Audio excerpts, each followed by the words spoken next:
Good evening, guys. Welcome back to my channel once again. And today's presentation would be slightly different from my usual presentation. So, this particular chapter, this is chapter number 5, Theories of International Trade. And we will be discussing 5 theories in this particular video. And I have tried my best in order to make concepts very, very, very simple for you guys. And अभी ये सब मैंने black इसलिए किया है because अगर तुम्हें मैं यू नो सब कुछ एक साथ दिखा दूं तो तुम लिटरली सुनोगे भी नहीं मेरी। ठीक है, तो मैं धीरे धीरे जैसे जैसे एक्सप्लेन करूंगी I will actually reveal all these particular columns and rows for you, and please be focused in this particular chapter, especially when it comes to the absolute cost, comparative cost, and your national competitive advantage. Okay, so ये 3 theories बहुत ज्यादा important है, and please please please be focus through out the video. अगर तुम्हें लगे कि मेरे से और फोकस नहीं हो रहा है, please stop video for that particular moment and take a small break and just get back to this. Making notes is extremely important, extremely mandatory for this particular chapter. Now let's talk about the first, that is absolute cost advantage theory. अब इसमें क्या है, this is actually introduced by Adam Smith. ठीक है, तो हर अगर तुम कोई भी थ्योरी पढ़ोगे तो कोई भी थ्योरी की अजम्पशन थ्योरी एक्सप्लेन करने के बाद दी हुई है बुक में, प्लीज ऐसा मत करना। Always read assumptions before you actually read theory of that, read that theory, or you understand or you try to understand, because अगर तुम बिना assumptions के ही आगे बढ़ जाओगे तुम्हें कुछ नहीं समझ में आएगा उस पर्टिकुलर थ्योरी में आखिर चल क्या रहा है। So when I talk about the Adam Smith वाली cost advantage theory, I am talking about 4 basic assumptions that are given by Adam Smith in this particular theory. सबसे पहले तुम्हें अज्यूम करना है कि 2 ही कंट्रीज है, जो मैं एग्जांपल्स लूंगी वो 2 कंट्रीज है वर्ल्ड में, और कोई कंट्री एग्जिस्ट नहीं करती है। And actually we are starting this particular trade in between 2 countries. Okay, मतलब एग्जिस्ट तो करती है बट हम जो पढ़ रहे हैं थ्योरी वो 2 कंट्रीज के बीच में पढ़ेंगे। 2 कमोडिटीज है। ठीक है, अभी क्या है मैं बताऊंगी। दोनों कमोडिटीज होमोजीनियस होनी चाहिए, एंड कॉस्ट ऑफ प्रोडक्शन में सिर्फ हम लेबर ले रहे हैं, हम कोई भी और कॉस्ट नहीं ले रहे। हम रॉ मटेरियल या फैक्ट्री वेजेस कुछ भी तरीके की कॉस्ट नहीं ले रहे। We are only concerned about the labour cost. Now ये आखिर थ्योरी दी क्यों थी, what was the basic idea behind this theory. एक कंट्री, यू नो एक let's say the basic idea was certain goods are produced at lower cost in one country than in another country. So अगर कोई मुझे good बनाना है तो there is a slight possibility कि वो India में cheaper बन जाए as compared to USA due to many factors. But in this particular theory, we are concerned about the labor cost. Now let's understand this theory, and this is gonna be a very interesting theory and very challenging too. ठीक है, तो हम 2 countries की बात करते हैं। First of all is Iran and second of all is Iraq. Okay, so Iraq is a oil based country, हमें पता है इसके बारे में। ठीक है, तो let's say Iraq oil produce करती है 10, ठीक है, number of labour hours required per unit. So Iraq को सिर्फ 10 घंटे का लेबर चाहिए एक यूनिट बनाने के लिए, ऑयल के लिए, जबकि उसे अगर फूड में देखा जाए तो 20 लेबर आवर्स चाहिए। तो हमें इससे पता चला कि Iraq has cost advantage in the production of oil. India सिर्फ एक यूनिट बनाने के लिए 10 घंटे लेगा, बट ऑयल बनाने के लिए 20 घंटे लेगा। तो मतलब India has a cost advantage in rice. Guys, did you understand it कि ये कॉस्ट एडवांटेज कैसे आया? बिकॉज यहाँ पे उसे कम लेबर आवर्स लग रहे हैं एक पर्टिकुलर यूनिट बनाने के लिए। ठीक है, नाउ लेट्स से एक केस कंसिडर करते हैं जहां पे कोई ट्रेड अलाउड नहीं है, जहां पे ये दोनों एक दूसरे को माल नहीं बेच सकते बना के। तो क्या करेगा? इंडिया भी अपने रिसोर्सेस लगाएगा। ठीक है, एंड इराक भी अपने रिसोर्सेस लगाएगा, दैट इज 1:2 की रेशो में एंड 2:1 की रेशो में। ठीक है, तो इंडिया ने अपने सारे रिसोर्सेस लगा दिए, जितनी कंजम्पशन थी, प्रोडक्शन हुई, वो 60 यूनिट्स राइस के बना पाया। ठीक है, एंड 30 ऑयल, 20 इराक राइस के बना पाया एंड 40 ऑयल के। तो टोटल हमारी क्या बन गई, 80 एंड 70। दोनों के बीच में अभी कोई ट्रेड नहीं हो रहा। ठीक है, अब दूसरा केस लेते हैं जहां पे ट्रेड इन्हें अलाउड है करना। ठीक है, अब देखो इंडिया क्या करता है, भैया मेरा एडवांटेज है राइस बनाने में, तो मैं सारी की सारी यूनिट्स राइस बनाने में लगा देता हूँ, बल्कि जबकि इराक ऑयल में लगा देगा। तो अब टोटल यूनिट्स कितनी बन पा रही है, 120 एंड 80। पहले कितनी बन पा रही थी, 80 एंड 70। अब इन दोनों को जरूरत कितनी है, 60 की एंड, ठीक है, इंडिया को 60 की जरूरत है। अब इंडिया क्या करेगा, ट्रेड करेगा। ठीक है, तो इंडिया ने क्या किया, 120 में से, ठीक है, कैसे आया, ओके, सो हमने क्या किया कि हमने 30 यूनिट्स ट्रेड कर दी। मतलब इंडिया ने इराक को 30 यूनिट्स राइस दिए एंड ऑयल का 30 यूनिट्स इराक ने इंडिया को दिया। तो इसका कितना हो गया, 120 माइनस 30, अब इसके पास भी 30 आ गए। ऑयल का इसने इराक से 30 यूनिट्स लिया एंड इसने इंडिया को 30 यूनिट्स बेचा था। ठीक है, अब क्या फायदा हुआ इस पर्टिकुलर ट्रेड से, जहां पे इंडिया सिर्फ 60 बना पा रहा था, अब वो 90 ऑब्टेन कर पा रहा है, तो 30 का फायदा। एंड जहां पे इराक सिर्फ 20 यूनिट्स ऑफ राइस बना पा रहा था, अब वो 30 ऑब्टेन कर रहा है इंडिया से एंड 10 का फायदा। ठीक है, so this is how the gain has been calculated.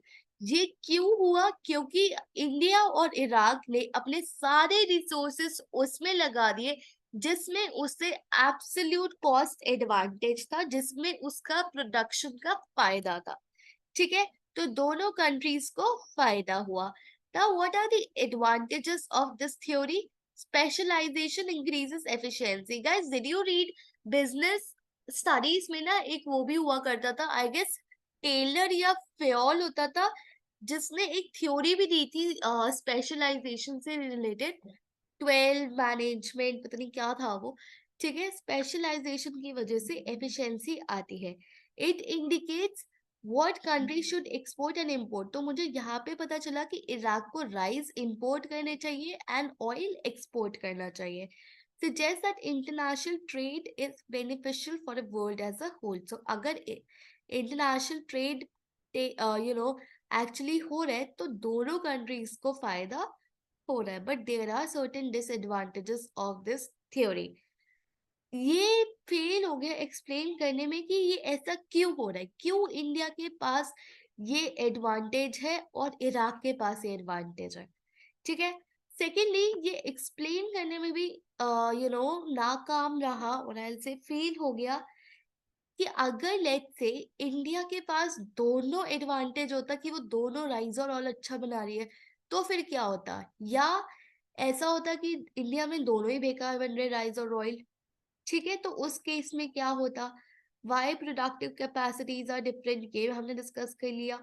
Extreme predictions about specialisation, तो यहाँ पे मैंने बिल्कुल ही एक्सट्रीम केस ले लिया कि हाँ भैया India is specialising in rice and Iraq is specializing in oil. Assumption seems to be very unrealistic. Why? Because labor cost की ही हम बात करें तो सिर्फ प्रोडक्शन कॉस्ट में यही इन्वॉल्व नहीं होती, instead other cost are also involve.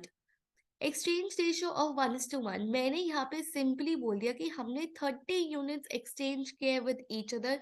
But do you really think इतना इजी डिसाइड होता है यूनिट्स डिसाइड करना, और will it be always equal, और ऐसे भी तो हो सकता है 30-40 हो, तो फिर क्या होता। ठीक है, so these all were the was about actually your absolute cost advantage theory. इससे ज़्यादा पढ़ने की मुझे ज़रूरत नहीं लग रही है, but I would never discourage you for going one step ahead. Go ahead, read from the book in case you didn't understand, and you can take a screenshot of these two things because ये तुम्हें notes की तरह help करेंगे। ठीक है, और maybe I upload this particular excel in case you guys want. ठीक है. Now let's move on to the comparative cost advantage theory.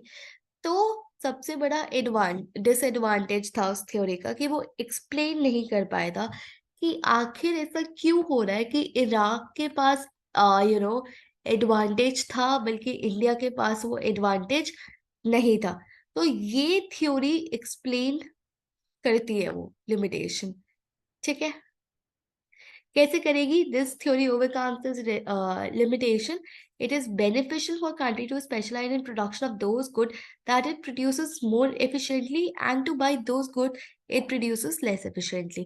Now हम एक बहुत ही बेसिक कंसेप्ट पे चल रहे हैं इस थ्योरी पे कि लेट्स से अब इंडिया दोनों में ही अच्छा है. ठीक है. अब दोनों में अच्छा है तो ठीक है, अच्छी बात है. बट उसे वही गुड प्रोड्यूस करना चाहिए जिसमें वो ज्यादा अच्छा है.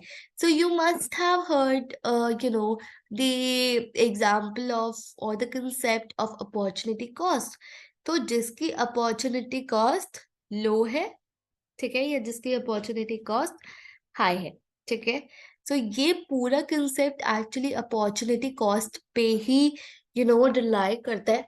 बिकॉज हम अपॉर्चुनिटी कॉस्ट होती क्या है? कॉस्ट ऑफ क्या था यार? अपॉर्चुनिटी कॉस्ट मतलब एक कैसे बोलूं मैं, मुझे प्रॉपर डेफिनेशन याद नहीं है. कॉस्ट ऑफ फॉर नहीं, you I hope you know the meaning of opportunity cost. I am assuming this because मैं explain नहीं कर पा रही हूँ but I actually know it. मतलब अगर मेरे पास 10,000 की जॉब है एंड 12,000 की जॉब का एक ऑफर आया, तो what is the opportunity cost of that 12,000 job is 10,000, right? Now, what is the assumption? Only two countries again. कोई ट्रांसपोर्टेशन कॉस्ट नहीं है, सिर्फ दो कमोडिटीज है. दोनों के रिसोर्सेस में दोनों कंट्रीज में सेम प्राइजेस है. एंड इनकम डिस्ट्रीब्यूशन का कोई इम्पैक्ट नहीं हो रहा ट्रेड पे. सॉरी, उल्टा बोल दिया. ट्रेड का कोई इम्पैक्ट नहीं हो रहा हमारी इनकम डिस्ट्रीब्यूशन पे. ठीक है. तो ये थोड़ा कंसेप्ट समझते हैं पहले. अपॉर्चुनिटी कॉस्ट के ऊपर बेस है, जैसे मैंने कहा. तो इंडिया देखो, अब कॉस्ट पर यूनिट, इंडिया अगर एक यूनिट बनाते तो इंडिया को 10 रुपए लगते हैं चाय बनाने में और 15 रुपए लगते हैं क्लॉथ बनाने में. वेरस चाइना को लगते हैं 16 रुपए चाय बनाने में और 20 रुपए क्लॉथ बनाने में. तो इससे समझ में आ रहा है कि इंडिया को फायदा है. ठीक है. अब दोनों चीजों का फायदा, क्या वो दोनों चीजें बनाना शुरू कर दे? नहीं. अब मुझे कैसे पता चलेगा इंडिया को क्या बनाना चाहिए? देखो, अगर मैं यहाँ पे देखूँ तो इंडिया 6 रुपए सस्ता बना रहा है, बल्कि एज कम्पेयर टू यहाँ पे 5 रुपए सस्ता. तो ऑब्वियसली, ठीक है, it is better for India to actually start a production of tea and China should do it for cloth. ठीक है. ये ना बुक में बहुत ही कॉम्प्लेक्स तरीके से दिया हुआ था. मुझे ऑनेस्टली ये सबसे इजी तरीका लगा टू डिसाइड कि किसके पास कॉस्ट एडवांटेज है. ठीक है. तो अगर कोई स्पेशलाइजेशन नहीं है, कोई ट्रेड नहीं हो रहा, तो ऑब्वियसली दोनों को अपनी रिक्वायरमेंट के हिसाब से रिसोर्सेज डिप्लॉय करने पड़ेंगे एंड प्रोडक्शन करनी पड़ेगी. कोई ऑप्शन है नहीं.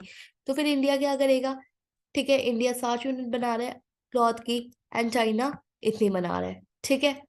अब लेट्स से दोनों के बीच में ट्रेड हो रहा है, फ्री ट्रेड अलाउड है. तो इंडिया ने सारे रिसोर्सेज अपने टी में लगा दिए एंड चाइना ने क्लॉथ में. तो अब तुम फायदा देख रहे हो.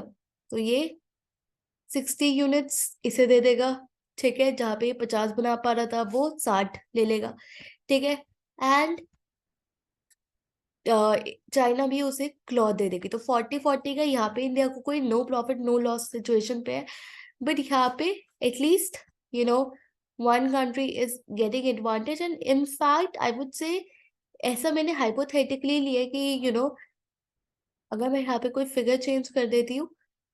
सो did you see how trade has actually impacted the specialisation thing? Because अब इंडिया सारे रिसोर्सेज अगर टीम में लगा रहा है तो obviously it will be able to create surplus due to which वो इराक से शेयर कर पाएगा. ठीक है. तो यहाँ पे क्या हो रहा था? यहाँ पे हमें ये देखो, अब दोनों में डिफरेंस समझो मैम. दोनों में आपने बहुत ही सिमिलर एग्जाम्पल दे दिया यहाँ पे क्या हो रहा था, इंडिया को एक प्रोडक्ट का फायदा था, बल्कि इराक को एक प्रोडक्ट का फायदा था। कंपैरेटिव कॉस्ट में क्या हो रहा है, इंडिया के पास दोनों फायदे हैं, but still they try to actually decide कि किस में ज्यादा फायदा है, एंड वो फिर फाइनली प्रोड्यूस करता है। ठीक है, now let's move on to the next theory, that is product life cycle theory. अब हमें पता है हर हर इंसान का टाइम आता है, मुझसे वैसे ही हर प्रोडक्ट का भी टाइम आता है। ठीक है, कोई प्रोडक्ट एवर मतलब चलता चलता चलता ही नहीं जाता है।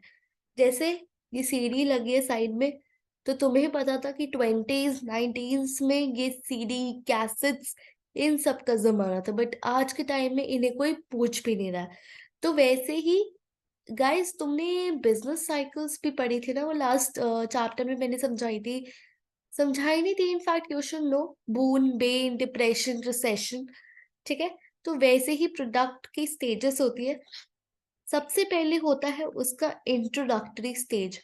इंट्रोडक्टरी स्टेज में जब फाइनली प्रोडक्ट इंट्रोड्यूस होता है, for example Nokia and blackberry was actually introduced in India in 2000s, right. फिर आता है उसका ग्रोथ, जब फाइनली हमें पता चलता है कि भैया ग्रोथ हो रही है। ठीक है, तो नए नए कॉम्पिटिटर्स आते हैं, नए नए, जैसे सैमसंग आया, एप्पल आया, सो कॉम्पिटिटर्स आते हैं, कंज्यूमर के पास चॉइसेस आती है, नए एंट्रीज होती है मार्केट में। ठीक है, तो ये होता है ग्रोथ का इशारा। फिर आती है मेच्योरिटी। मेच्योरिटी स्टेज में क्या होता है, जो हम अभी करंट स्टेज में जी रहे हैं। ठीक है, अगर मैं हमारी करंट की लाइफ की बात करूं, तो we are in the maturity stage, because phone का बहुत ही, आई बिलीव, बहुत ही मेच्योर स्टेज चल रहा है, and with in 10 years there will be something to replace phones in our hand, right. And decline जो अभी आना बाकी है, एंड देखो इतनी जल्दी नहीं आता है। ठीक है, there it take decades to actually go into this particular stage. For example, if I talk about the AI tools, these are tools that are in their introductory stage as of now. But if I'll talk about, let's say, next 20 to 30 years, I believe they will be in their growth stage to a large extent. Okay, so this is how the product actually moves into 4 stages during its whole life. As I mentioned, series is also an example जहाँ पे digital पहले series आती थी, फिर 90s में music आया, फिर maturity में बहुत ही ज्यादा, अब तो Spotify and everything has actually happened. So do you see 1990s 2010s, it actually take decades. They are not, I am not talking about years, I'm talking about decades in a life cycle. Okay, अब ऐसा जरूरी नहीं है हर product का decades में हो। ठीक है, देयर आर फ्यू प्रोडक्ट्स जो ईयर्स में ही मर जाते हैं। ठीक है, can you guys give an example which you think कि within few years you saw it and you saw the decline? To be very, very, very sarcastic over here, 2000 rupee note. It actually came in 2018 and now it's dying in 2000, declining stage that we are in. Before September, we will see its declining stage. Okay. Oh my God, I don't know why I just got that particular example in my head, but okay. Now, what did you actually notice about these 4 stages? Sorry, मैंने ज्यादा अनहाईलाइट कर दिया, इसे highlighted रहते हैं अभी। ठीक है, इंट्रोडक्शन स्टेज में मैंने देखा नया प्रोडक्ट आया, जिसकी वजह से हमें थोड़ा ज्यादा कैपिटल रिक्वायरमेंट चाहिए था, बिकॉज हम पहले लाने वाले थे उसे, और हमें स्किल लेबर चाहिए थी, बिकॉज हमारे पास कुछ कॉपी कैट करने के लिए था नहीं, ये सब कुछ नया बन रहा है।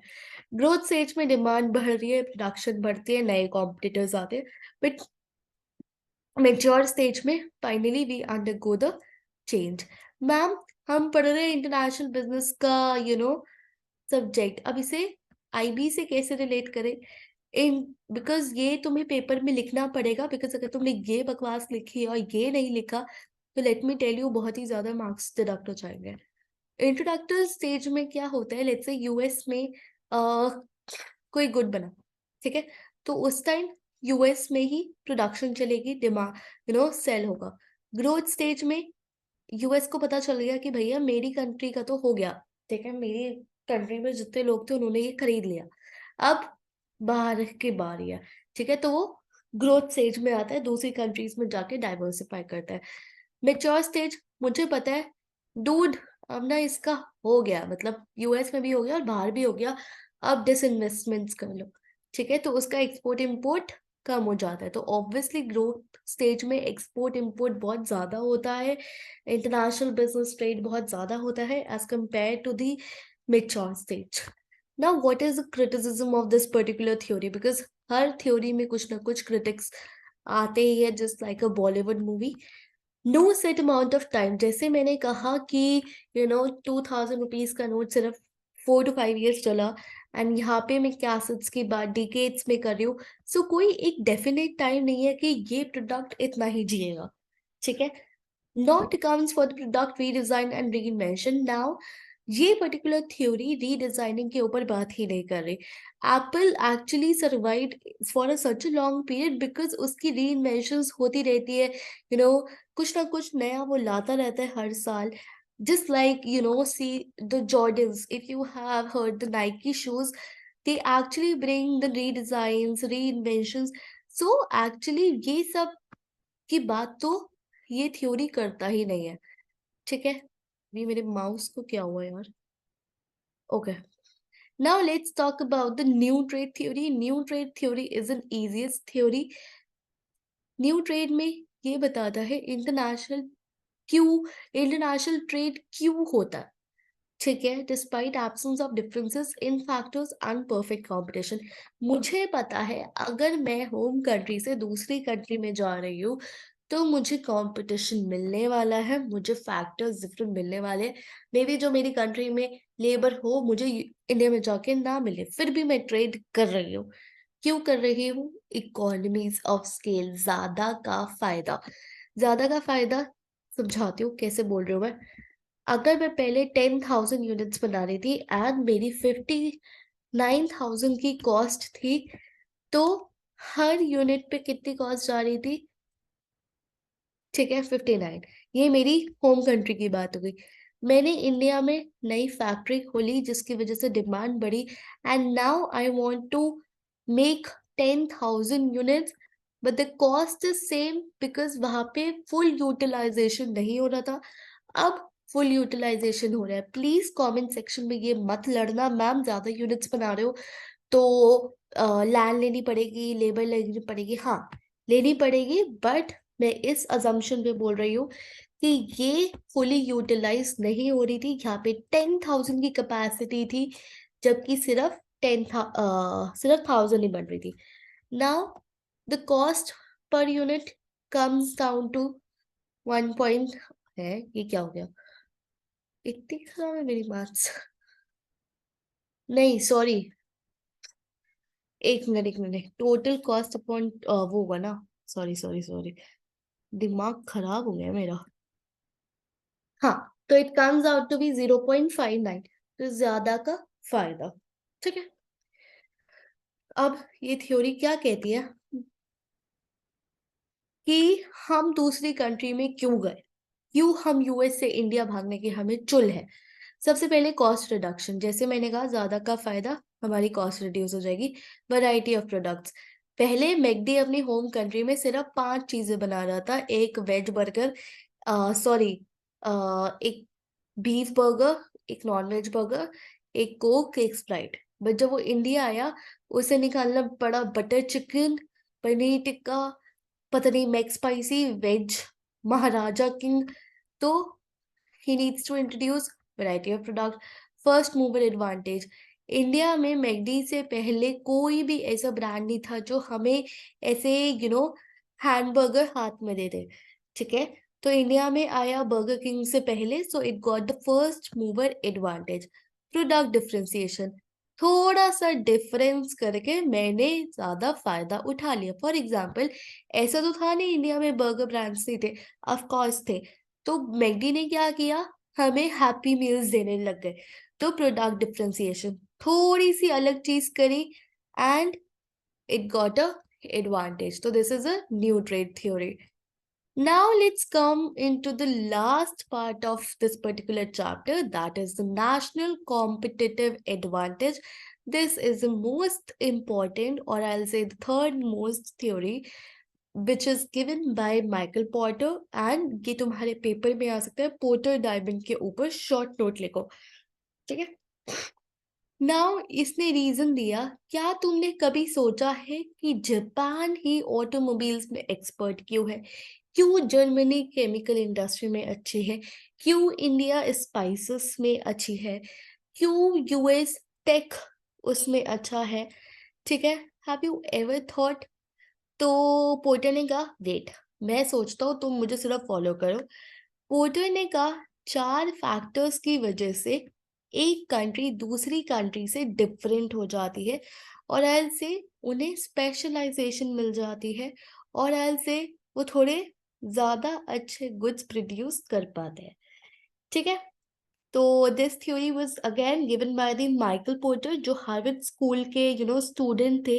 तो उन्होंने काफी रिसर्च करके फाइनली एक कंक्लूजन निकाला, क्यों नेशन सक्सीड करता है और क्यों एक नेशन फेल होता है। क्यों अगर आज मैं मर्सिडीज जैसी गाड़ी इंडिया में बनाना चाहूँ, मैं फेल हो जाऊंगी as compare to the Japan and Switzerland, who is actually able to make these automobiles very easily. Okay, 4 चीजों की वजह से होता है। सबसे पहले होता है फैक्टर एंडोमेंट्स। फैक्टर्स दो तरीके के हो सकते हैं। या तो होता है बेसिक फैक्टर्स। बेसिक फैक्टर्स में भी मेरी कंट्री का क्लाइमेट अच्छा ना हो, ऐसा सूटेबल ना हो, लोकेशन सूटेबल ना हो। या advanced factors. Advanced factor talk about the labour, infrastructure, facilities, technical knowledge, ठीक है, गवर्नमेंट। सो फैक्टर्स के ऊपर डिपेंड करता है। May be factors of India is completely different from factors of Japan. Okay. Next talks about the demand conditions. देखो, home country में बहुत जरूरी है कि उस पर्टिकुलर गुड की डिमांड, ठीक है। High demand will actually lead to the sophisticated customers, due to which company को लॉयल कस्टमर्स मिलेंगे, ठीक है। देखो, जापान के sophisticated एंड नॉलेजेबल बायर्स की वजह से उनकी कैमरा इंडस्ट्री बहुत ही ज़्यादा प्रमोट हुई थी, एंड उन्हें बहुत ही ज़्यादा इनोवेशन करने का मौका मिला था, क्वालिटी इंप्रूव करने का मौका मिला था। And then finally after producing a high quality of product, they move to the different countries for the advantage. Related and supporting industries. अब तुम अगर मर्सिडीज की फैक्ट्री आज यहाँ खोल के बैठ जाओ और तुम्हारी लेट्स से यहाँ पे कोई भी टायर इंडस्ट्री ना हो या कोई भी लेदर सीट्स की इंडस्ट्री ना हो, तो तुम कार कैसे असेंबल करोगे। So it is very important कि अगर तुम एक इंडस्ट्री सेटअप कर रहे हो, the supporting suppliers should also be there. For example, मेरी शर्ट बनाने की कंपनी है। अब अगर मैं शर्ट बनाने की कंपनी में बैठ जाऊं लेके, और मेरे पास कॉटन ही ना आए, या मेरे पास बटनिंग के लिए कोई सोर्स ही ना हो, या डिजाइनिंग के लिए कोई डिजाइनर ना हो, तो फिर मैं कैसे बनाऊंगी, ठीक है। Finally the last factor is firm strategy, structure and rivalry. Porter के according nations, different nations adopt different ideologies for management, जिसकी वजह से हमें कॉम्पिटिटिव एडवांटेज मिलता है। फॉर एग्जाम्पल, अगर मैं आज बात करूँ, ये कैसे समझाऊँ यार तुम्हें, एक मिनट दो। I need to talk about the, wait wait wait.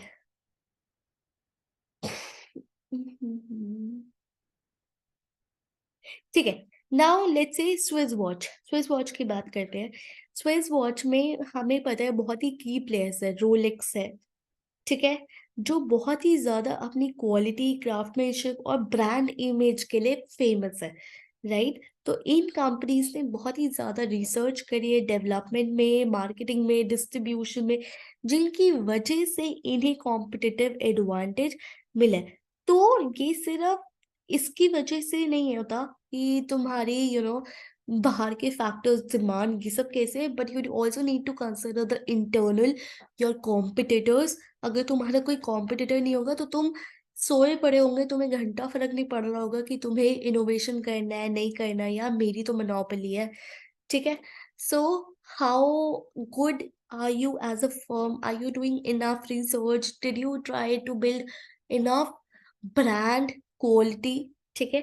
So all these factors depend, and that's the reason why, different countries specializes in different products. ठीक है।